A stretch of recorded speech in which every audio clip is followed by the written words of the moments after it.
अब वही का वो बेचारा पन्ना लिख के बैठी है। सुनाते हैं आप सबको, अगर अच्छा लगे तो कमेंट करके जरूर बताइएगा।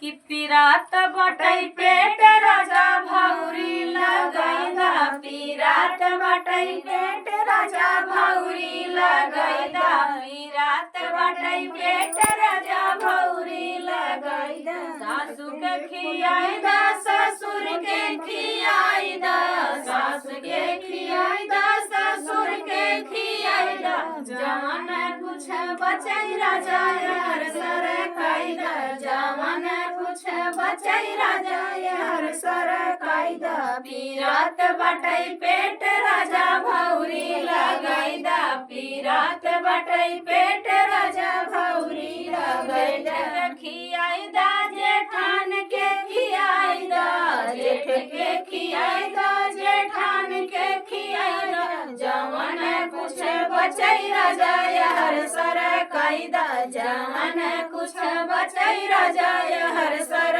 कायदा। पिरात बटई पेट राजा भौरी लगैदा, पिरात बटई पेट राजा भौरी लगैदा। देवर के खियाइदा देवरान के खियाइदा, देवर के खियाइदा ननद के खियाइदा।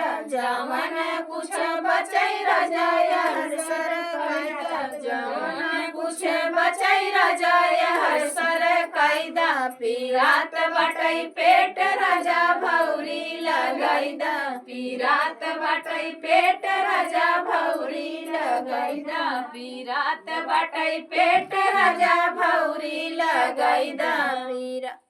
चाची अपन बोली लगाए हुए अपन चोटी ले देखा। हां तो ठीक है, थोड़े ले अपन मोबाइल ध्यान देओ के चालू के करना कि सब ही लगे बैठी चालू ना कैसे कहता है। अब का चल आधा दूर लागत गुड़िया चलो आवत है हम बैठी नहीं मौक लागत गुड़िया वहां का फैन करते ना सब छोड़ है कौन कह जी आवत एक बैठी गोलात रह कैसे नंबर दे दीजिए। ये तो काम ना कर समझ लगा तुम दावे रहे दबा तुम दबी नहीं। वंदना दीदी नंबर, वंदना दीदी नंबर है नाचे चलाओ नाचे ये प्यार शादी आम का सीजन धीरे धीरे आ गया। नेट हमें सबके आम के ऊपर गीत है नेट और चुप जात लाइव भी चलाए ननद अपनी हो जाए गीत है समझिए पुराने मालूम है